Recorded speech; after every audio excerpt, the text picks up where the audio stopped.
Home guard సర్వీస్లో మరో ఏడంట. Right, మరో వార్త చూద్దాం. ప్రథమ స్వాతంత్ర పోరాటంలో హైదరాబాద్ అంట.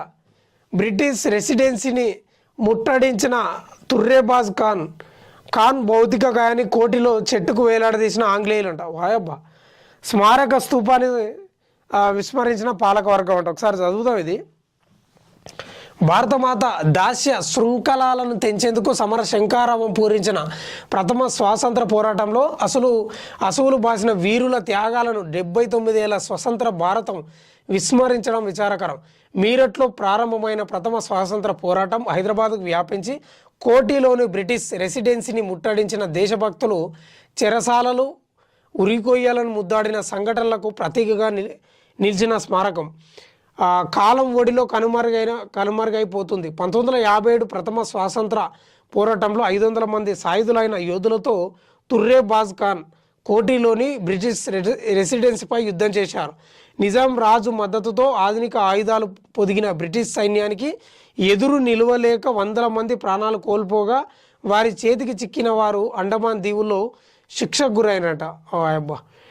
కాగా తుర్రేబాజ్ ఖాన్ ఎక్కడ ఉన్నాడన్న సమాచారాన్ని వేగుల ద్వారా సేకరించి బంధించిన ఇంగ్లీష్ సైన్యం ఆయన తల నరికి ప్రస్తుతం ఉన్న కోటి పోలీస్ స్టేషన్ పరిసరాల్లోని చెట్టుకు 11 రోజులు వేలాడదీసిన ఆ సంఘటన హైదరాబాద్ సంస్థానంలో స్వాతంత్ర పోరాటానికి నాంది పలికింది. ప్రథమ స్వాతంత్ర పోరాటాలు ఉత్తర భారతంలో రగిలినప్పటికీ అవి అక్కడికే పరిమితం కాలేదు. బానిస బంధనాల నుంచి మాతృభూమిని విముక్తి చేసేందుకు హైదరాబాద్ సంస్థానంలో ఆంగ్లేయుల రెసిడెన్సీ ముట్టడి పోరాటాల చరిత్రకు ప్రథమ భూమిక పోషించింది. ప్రజానికంలో పెళ్ళుబీగిన బలమైన ఆకాంక్షలకు జాతి, మతం, కులం, భాష, ఆచార సంప్రదాయాలు, ప్రాంతాలు అడ్డగోడలు కాలేదు. చివరకు ఉరికొయ్యలు, చెరసాలలు కూడా స్వేచ్ఛ పిపాసులను ఆపలేకపోయాయి. అలాంటి వారిలో ఆంగ్లేయులకు ఎదురొడ్డి పోరాడిన యోధుల్లో తుర్రేబాజ్ ఖాన్ మొదటి వరుసలో నిలుస్తారంట. గొప్ప పోరాటం చేసిండే. ప్రజల్లో భయాందోళన సృష్టించేందుకు ఆంగ్లేయులు ఖాన్ భౌతిక గాయాన్ని కోటిలో చెట్టుకు వేలాడదీసిన స్వాతంత్ర పోరాటం ఆగలేదంట. చూడు ఎట్లుంది. 1948 సెప్టెంబర్ 17న హైదరాబాద్ స్వేచ్ఛ వాయువులు పీల్చుకున్న అనంతరం ప్రస్తుతం కోటిలోని బస్టాండు ఆనాటి బ్రిటిష్ రెసిడెన్సీ ముఖద్వారం ద్వార కేంద్రం వద్ద కేంద్ర ప్రభుత్వం స్మారక స్తూపం నిర్మించిందట. అయితే స్వాతంత్ర దినోత్సవం నాడు అక్కడ ఎలాంటి అధికారిక కార్యక్రమాలు చేపట్టడం లేదంట. ఆయన ప్రాణ త్యాగాన్ని గుర్తించకపోవడం విచారకరం. కోటిలో ఉందంట స్మారక స్తూపం. తుర్రేబాజ్ ఖాన్ బ్రిటిష్ వాళ్లకు వ్యతిరేకంగా పోరాడాడు. ఆయన తల నరికి దాదాపు 5-6 రోజులు, 11 రోజులు చెట్టుకు వేలాడదీశారంట కోటిలా. అయితే ఆ స్మారకం దగ్గర ప్రభుత్వం కూడా ఎలాంటి ఆ జెండా ఎగరేయకపోవడం, కొంత అక్కడ ఒక గుర్తింపు అనేది లేదంట. తుర్రేబాజ్ ఖాన్ ఒక ముస్లిం అయి ఉండి కూడా స్వాతంత్రం కోసం ఎంత పోరాడిండండి. ఈడనేమో మన ముస్లిమ్స్, హిందువులు అని మనం కొట్లాడుకుంటాం. తుర్రేబాజ్ ఖాన్ ఎంత గొప్ప పోరాడిండు. హైదరాబాద్ వాసి తుర్రేబాజ్ ఖాన్ హైదరాబాద్ వాసి.